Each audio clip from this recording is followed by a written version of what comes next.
আসসালামু আলাইকুম গাইস। তো ফ্রেন্ড সাইকেল, আমি একজন মালয়েশিয়ান প্রবাসী। অনেক আশা নিয়েই আসছিলাম এই মালয়েশিয়ার মাটিতে। তো আসলে তো ভাগ্যের বেশি তো পাওয়া যাবে না।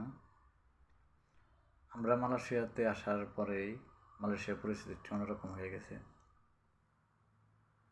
তো তারপরেও আল্লাহ পাক অনেকটাই ভালো রাখছে ইনশাল্লাহ।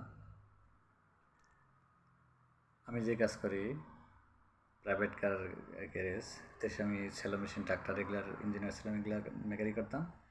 এখানে আমি প্রাইভেট কার সারি, প্রাইভেট কার গাড়ি, প্রাইভেট কার যতগুলো আছে সব ওই কাজ করি এখানে। আমরা হলো 4জন ওয়ার্কার।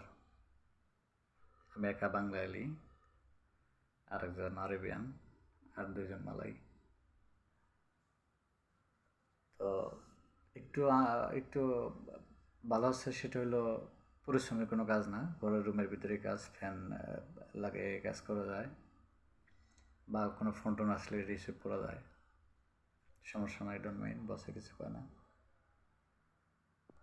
তো বেতন, যে বেতন, এই বেতন তো চলে না। সেটা হচ্ছে কোনো মাসে 1600 সামথিং, এই 1700 সামথিং, 1800 সামথিং আসে আর কি। 26 দিন ডিউটি, 27 দিন ডিউটি করা যায়, তো 1800 সামথিং আসে আর কি। এই টাকা খাবার খেয়ে বা ফোনের নেট খরচ নিয়ে, নিজের খরচ নিয়ে কয় টাকার থেকে কয় টাকা পাঠাতে পারি। মানুষ তো মনে করে যে মালয়েশিয়া থাকে অনেক টাকা ইনকাম।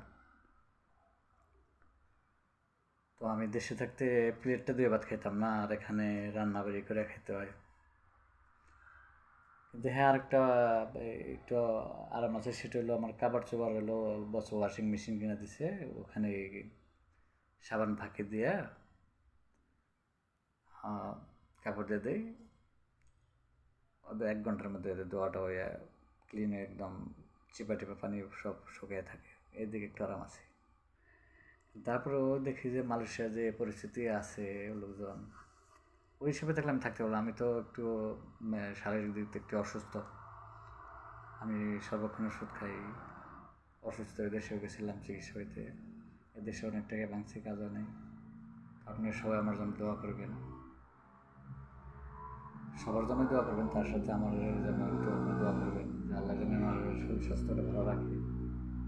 কোনোরকম জানি আমার আল্লাহ পাক এই সুদি টাকাগুলো জানি আমি শোধ করতে পারি, আল্লাহ পাক করাই জানি এইগুলা ঋণগুলো শোধ করতে পারলে মানুষের থেকে চলে যাবো ইনশাল্লাহ, আল্লাহ যদি সহি সালামত বাসায় রাখে।